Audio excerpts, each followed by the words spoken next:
Gleb, welcome to the Hidden Why podcast. Great to have you here today. Thanks for joining us. Thank you so much for inviting me. I really appreciate it.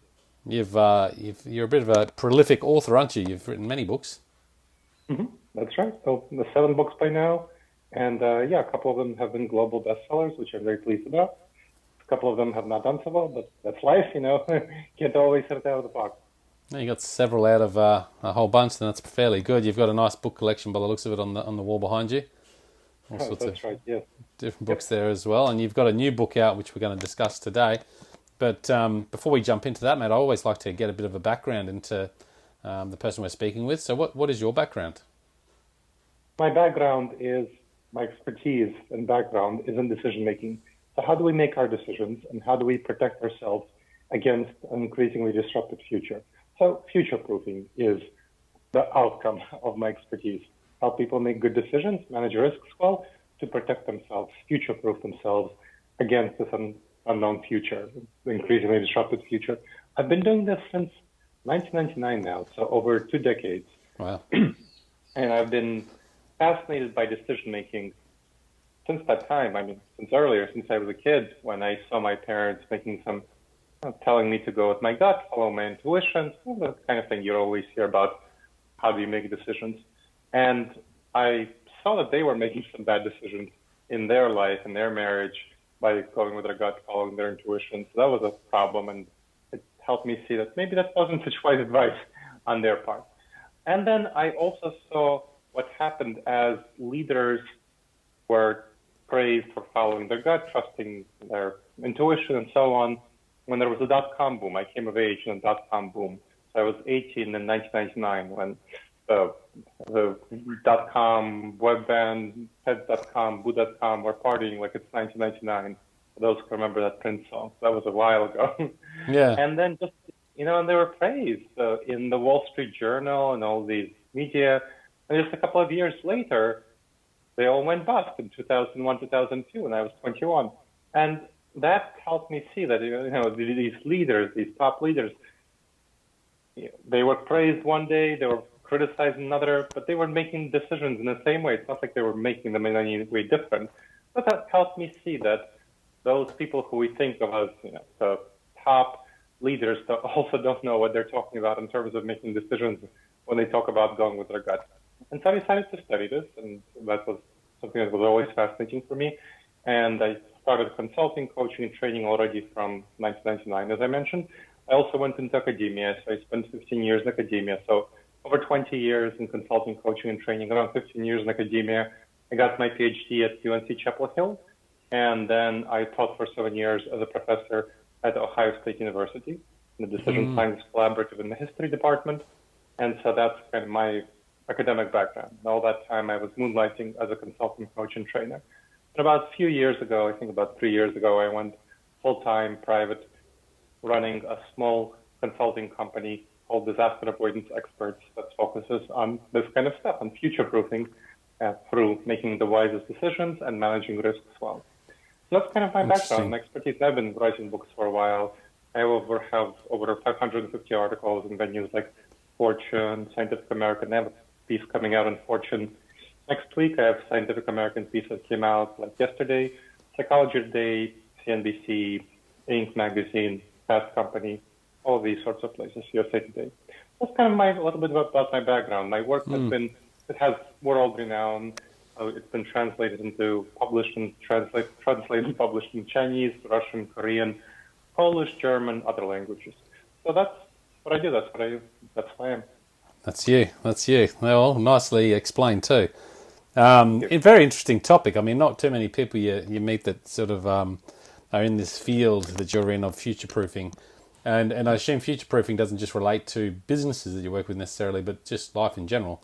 I guess we all have to make good decisions to protect the uncertainty of our futures. We do, and it definitely impacts people's personal lives. I mean, I focus on working with business executives because those are the folks who have the money to afford me. But my books are read and used by folks in all walks of life. Yeah. And talking about relationships, one of my books is really focusing on the relationships, professional and personal. It's called The Blindspots Between Us, How to Overcome Unconscious Cognitive Bias and Build Better Relationships. That would be, talking about relationships and personal life, that would be a really interesting book for folks. Yeah, they're all very really fascinating topics, and fairly critically important, I would think too. I don't know much about this future proofing and decision-making process.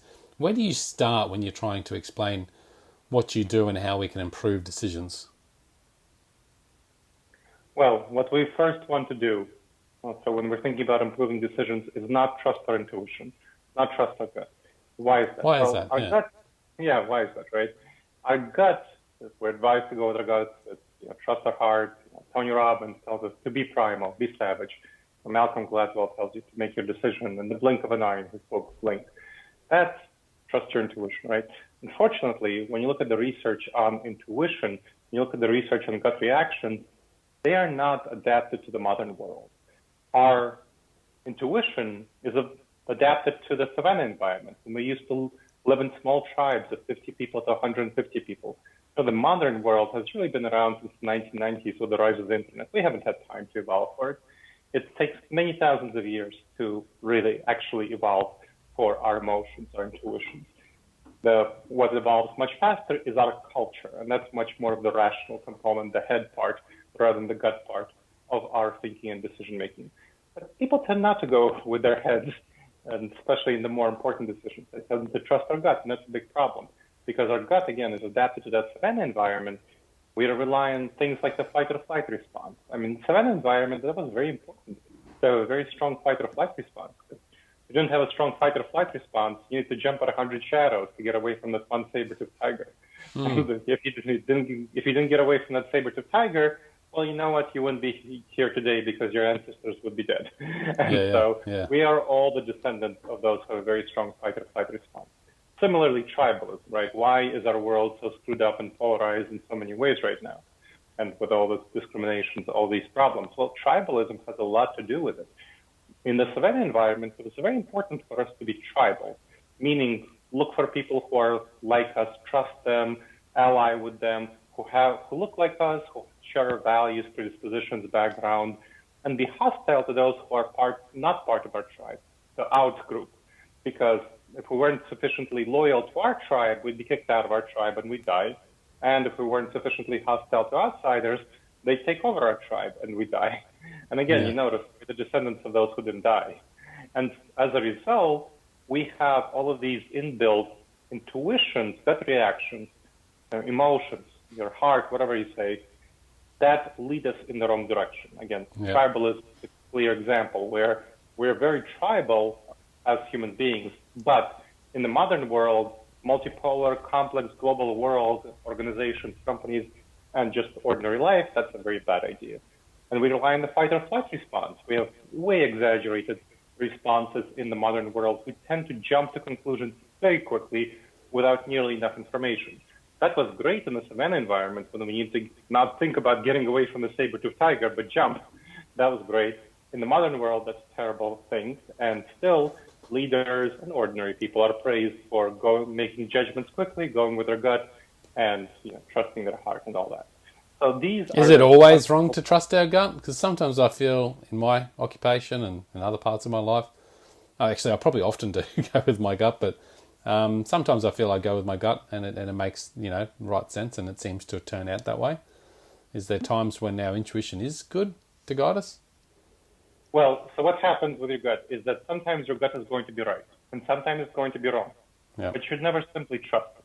That's the thing. So that's the problem when we trust our intuition. Now, there are some situations where research shows, and by the way, this is all based on research in behavioral science, behavioral economics, cognitive neuroscience, psychology, all that stuff. We can talk about the research.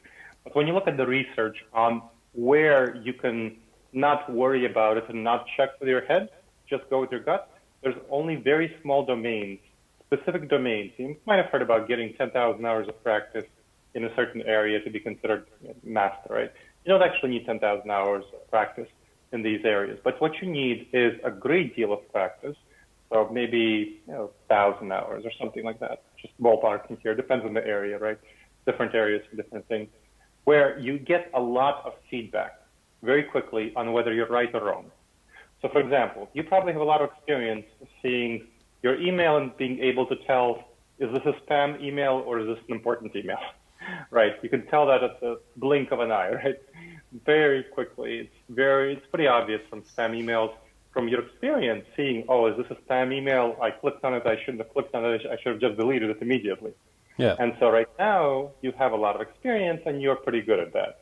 And that is the reality for most folks in the developed world who have email, right? Yeah. Well, yeah. that's an example of an area. Let's go to a different area in business settings. If you have P&L responsibility, and if you've been in P&L, profit and loss responsibility for a while, you can take a look at the P&L spreadsheet and say, okay, this is how the department is doing, this is how the division is doing, because you've looked at a lot of it, and you can tell very quickly what's going on there. Yeah. Those are the kind of things where you can trust your intuition and not check it. But that's not the kind of things that we usually have, and not the kind of decisions we usually face. And we face decision about, well, am I going to work with this person or not? What kind of a message communication should I be sending? Who should I hire? What kind of strategy should I be pursuing? What kind of vendors should I be working with? Those are the much more, what kind of systems and processes should I implement? Those are the kinds of things that people tend to trust their intuition about, but they really, really should not. They should very much check with their head and not go with their gut. Gotcha. So what's the difference between this unconscious, learning that guides us in our decision making? Because I guess a lot of that is through practice and experience, where we have this unconsciousness that actually helps us do it, so we don't have to use that energy to make those decisions going forward. What's the difference between that and intuition, or is there a difference, or is that exactly what intuition is? It's not really a difference because people use those terms very vaguely and problematically. So I wrote a book called Never Go With Your Gut, How Pioneering Leaders Make the Best Decisions and Avoid Business Disasters, which talks about this very topic. Your intuition, when people say intuition, they usually talk about the same thing as gut reactions, as emotions, as your heart. They don't differentiate. And here's the thing. The really difficult thing about not trusting your gut is that it feels right. It feels comfortable by definition. Not going with your gut is counterintuitive. It goes against your intuition. So all of that feelings that you feel inside, wherever you identify those feelings inside you that are pushing you to do something and are telling you this is the right thing to do, well, you know what? You can't say whether you're looking at someone and, let's say they happen to be of a different skin color than you. You can't say whether you are going to be more willing or less willing to hire them because they're of a different skin color than you, because of their actual qualifications or because of that tribal sensibility. We have a lot of research showing that people unconsciously discriminate against others without realizing it because of tribalism. We have a lot of information that people don't take nearly enough time and don't look at nearly enough data before making judgments, before coming to conclusions. And that's very regrettable. My new book that you and I talked about, Returning to the Office and Leading Hybrid and Remote Teams, a manual and benchmarking to best practices for competitive advantage, I talk about a lot of bad decisions that people make, that leaders make, that cause them to go in the wrong direction because of these dangerous judgment errors.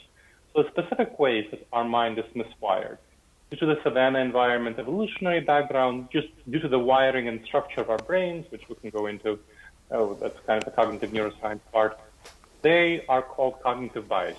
So cognitive biases are these specific dangerous judgment errors that cause us, that they are the patterns, they are the ways that we are miswired, but cause us to, that are associated with us making these bad decisions.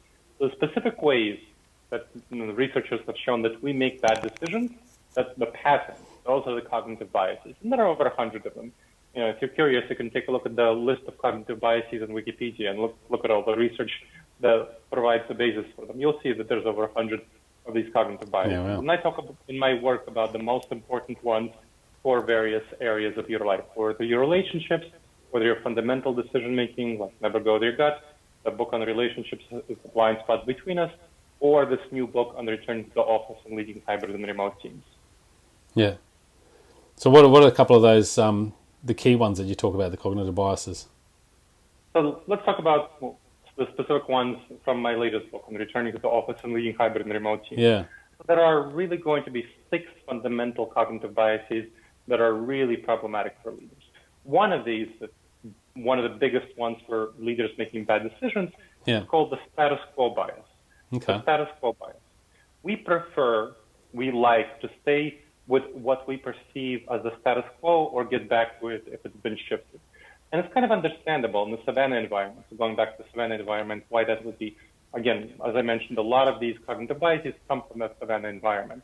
In the Savannah environment, when you go away from the status quo, that's a problem, because the situation in the Savannah environment is that if you go away from what's there, the traditions, the stability, you're likely not going to survive. It was a very precarious environment.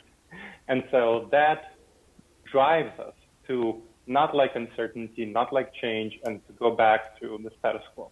So we see leaders who are successful for 20, 30, 40 years in their career through in-office activities, driving their teams back to the office and making some pretty bad decisions while they're doing it. So for example, Google, and we're talking about like trillion-dollar companies, right? Google was saying for many, many months throughout the pandemic that once vaccination is widely available, everyone will go back to the office. I was saying this for many, many, many, many months, and once vaccination started becoming widely available in late spring of this year, yeah, you know, the workers at Google, from my internal sources, started to be frustrated that they were being driven back to the office, as the Google leadership was saying, oh, now we need to go back to the office, because they discovered that, you know, during this time, they can clearly do their work remotely fine, and they don't need to be in the office. So a lot of people were pissed at Google, and some started leaving, and other morale took a big hit, productivity, engagement. So eventually, Google recognized that they screw up, and they said on May 5th that, you know, we screwed up. We're now not going to force everyone to go back to the office. Up to 20% of our workforce will be allowed to work fully remotely, and another 20% can work from any office where they want, because plenty of people moved away from the offices where they previously worked.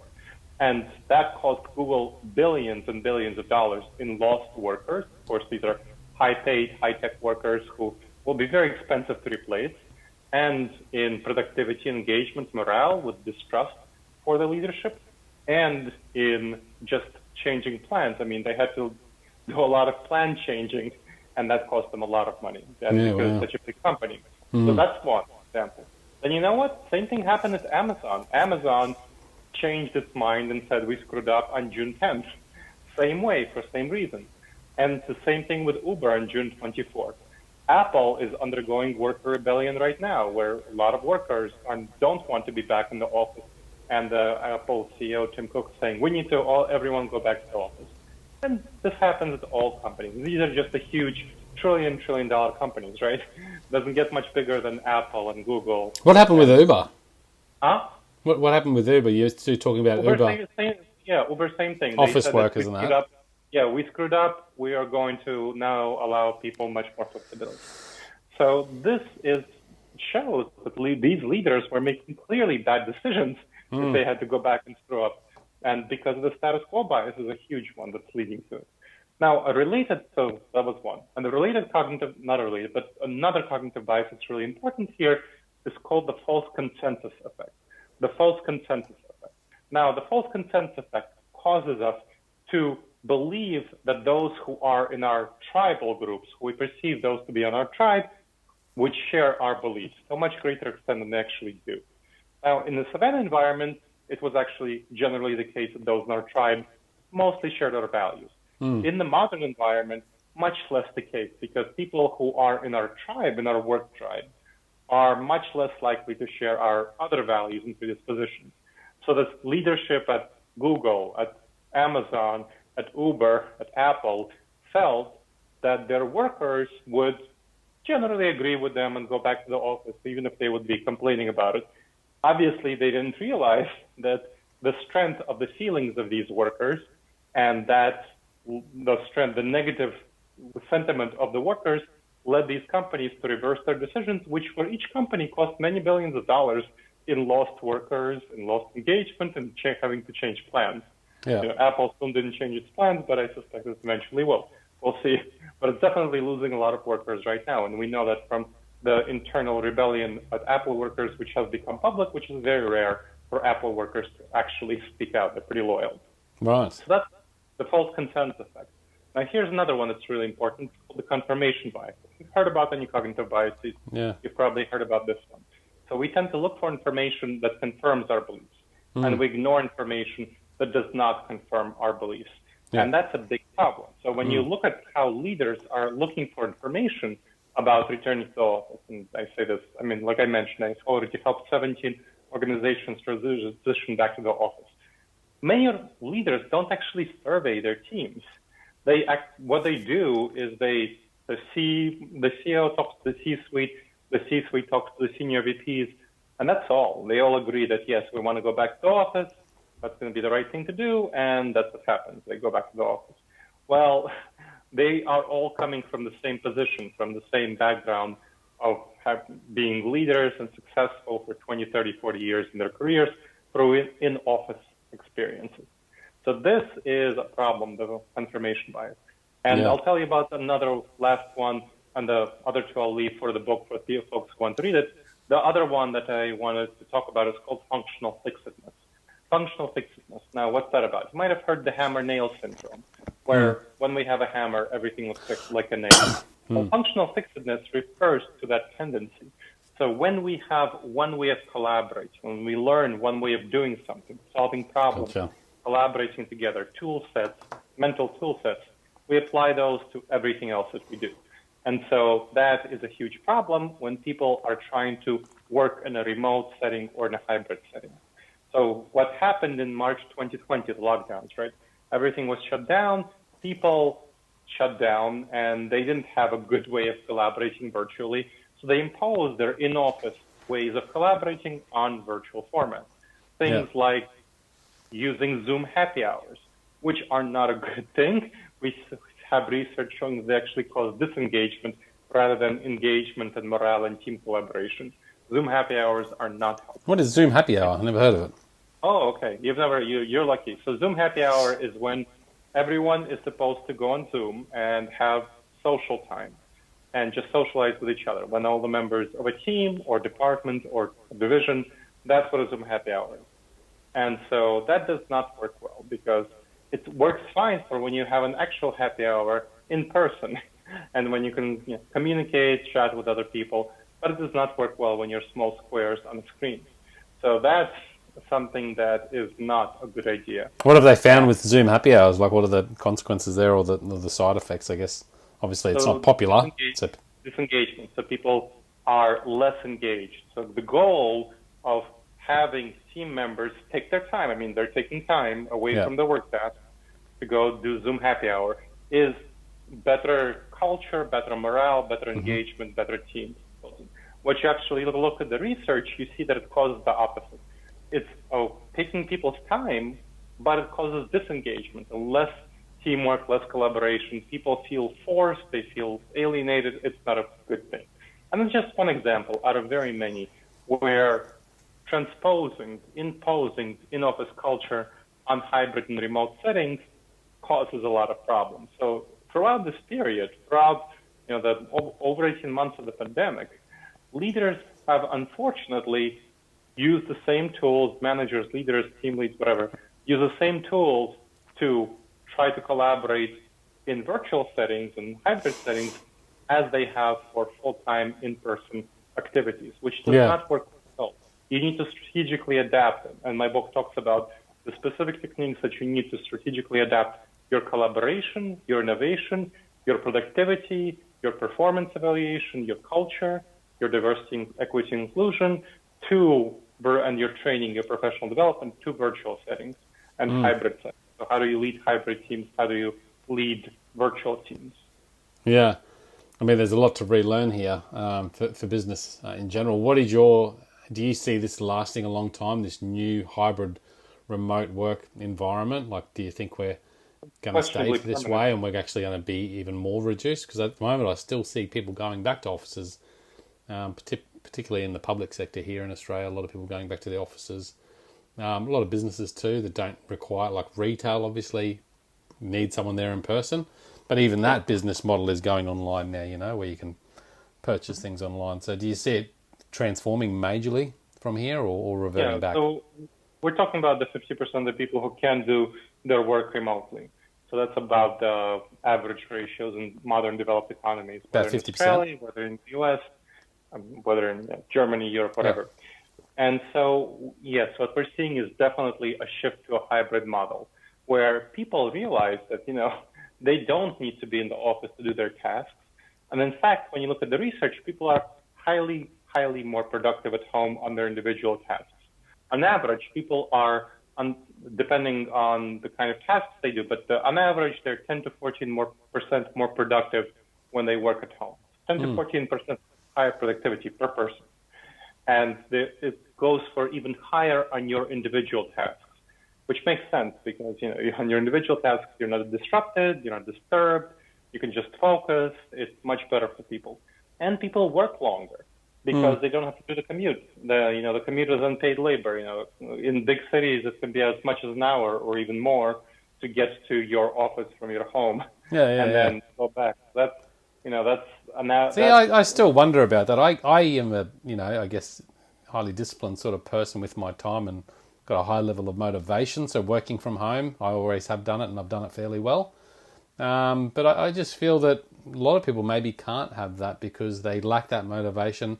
And I still, I'd be interested to see where they get the statistics from saying that more people that work from home are more highly productive and work longer, because I sort of assume that people probably wouldn't work harder when they're not being watched. Right. So that is a simple gut reaction mistake that you're making. Sorry.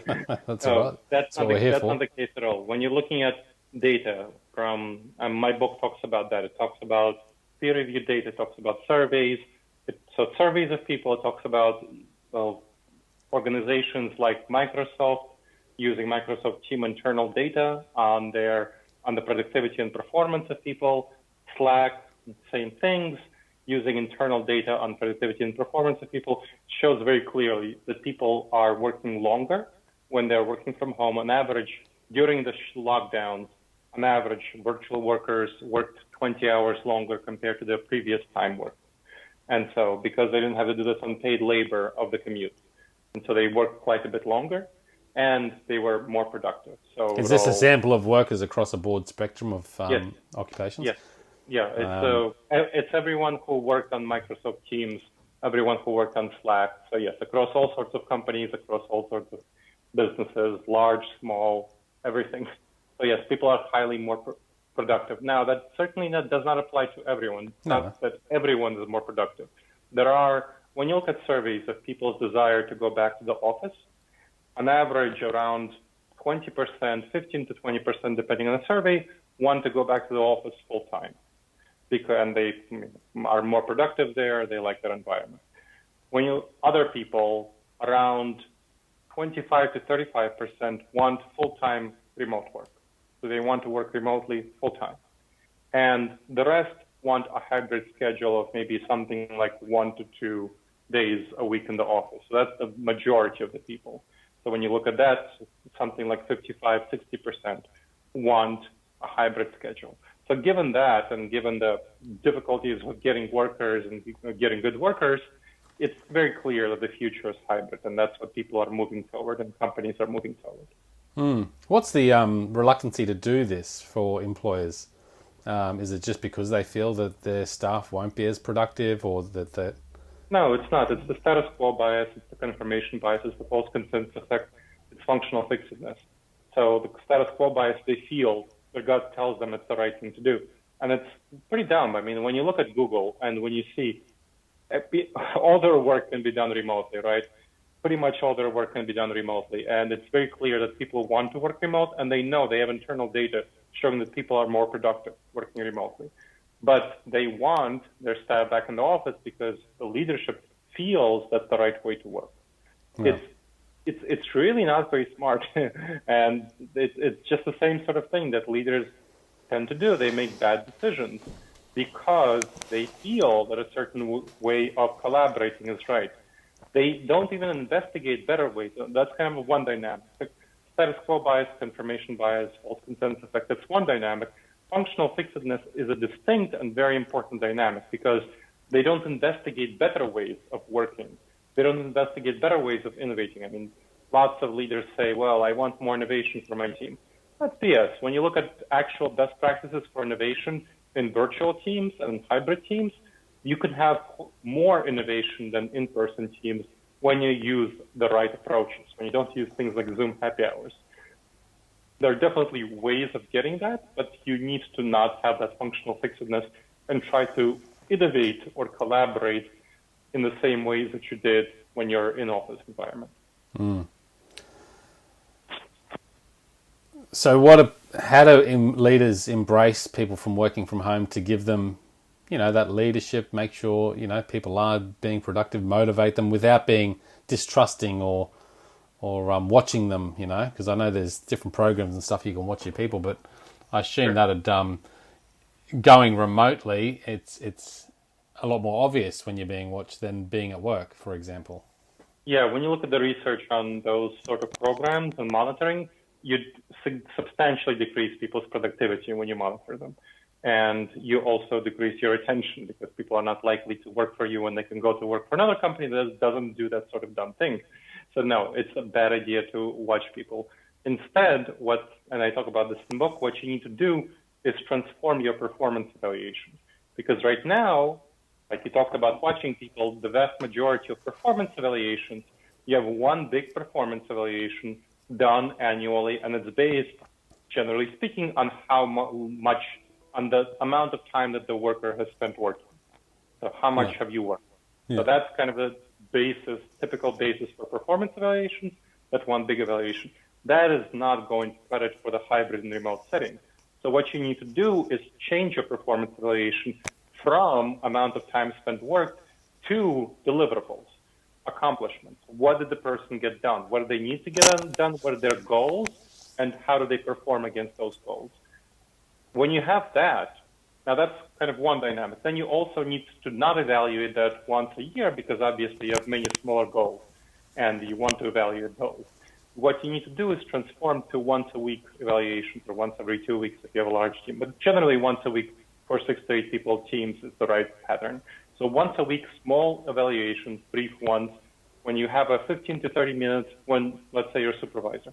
So what you do is you have your supervisee send you a brief report on their page listing what were their top 3 to 5 accomplishments for the week compared to the accomplishments they set. So they set some accomplishments last week. How did they do on these accomplishments? What kind of problems they faced? How did they solve these problems? What kind of self-evaluation would they give themselves? And finally, what are their plans for the top 3 to 5 accomplishments going forward for next week? And then the supervisor responds to that in writing briefly before a meeting, and then they hold a 15 to 30 minute meeting where they discuss these accomplishments, maybe coach the supervisee on solving the problems better. They agree or revise in the performance evaluation, and then they agree or revise on the plans for the goals to accomplish next week. That requires absolutely no watching of the employee. That gives the person full autonomy.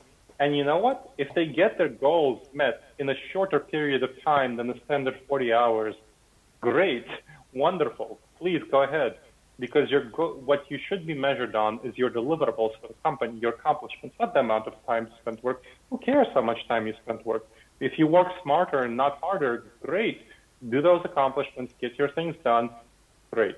And it's, sometimes you have more problems and you need to work longer to solve them. That's also the case.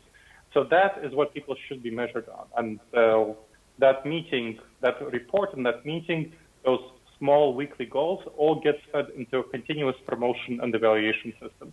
So you don't have that one huge annual review where people don't know what they're being reviewed for, they don't know the expectations, and they get blindsided and surprised. That's no good. Yeah, I totally agree with you. And I think that's a great way to manage a business is on performance rather than just on the time they put in. And I actually had someone mention to me the other day they work really hard and they just wished that rather than working until the end of the day, if they got everything done, which they normally do, in a shorter time that they could go home and spend some time with Yep. family or whatever, which I agree. But Absolutely. there's got to be, some roles, I suppose, or some careers that have more definable goals and measures than other professions. Would you think, or can we No, put? I don't think that you have. When you have any career, any profession, you have certain goals that you want to meet. There's certainly some more. Well, some careers might have more. Let's say you're a salesperson. There are a number of sales calls you make, and there are a number of your rate of closing deals and your rate of generating leads, right? So that's doable. When you are, I don't know, when you are a podcast host, right? You have a number of podcasts that you do, and you have certain advertising revenue that you want to meet, or whatever. What about a receptionist? Hmm? A receptionist, for example. Well, a receptionist has to be in person, so Yeah. that's not a job you can do virtually, right? So with someone who is an executive assistant rather than a receptionist, let's talk about that.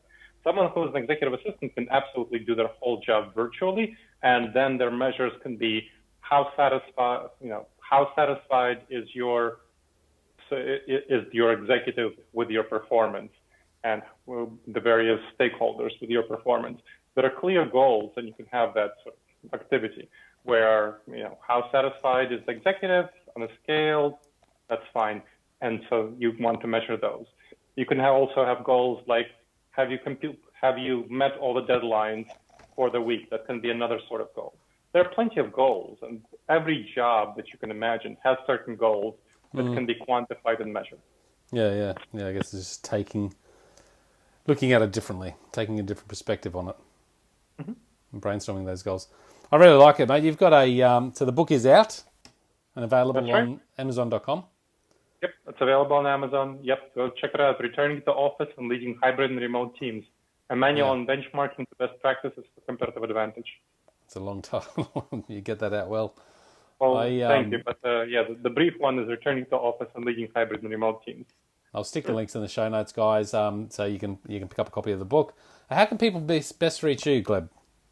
They can check out my website for my company called disasteravoidanceexperts.com. Yep. Again, disasteravoidanceexperts.com. There's blogs, videos, podcasts, online courses, books, of course, coaching, training, consulting. Check out especially disasteravoidanceexperts.com/subscribe. There's going to be an assessment on these dangerous judgment errors in the workplace, these cognitive biases, and also a free course on making the wisest decisions, the wise decision maker course.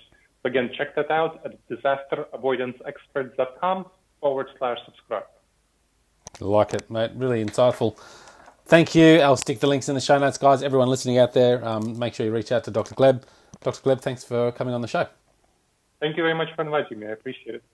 Check it out, guys. thehiddenwhy.com, episode 1011. We'll see you next time. Peace, passion, and purpose. Bye for now.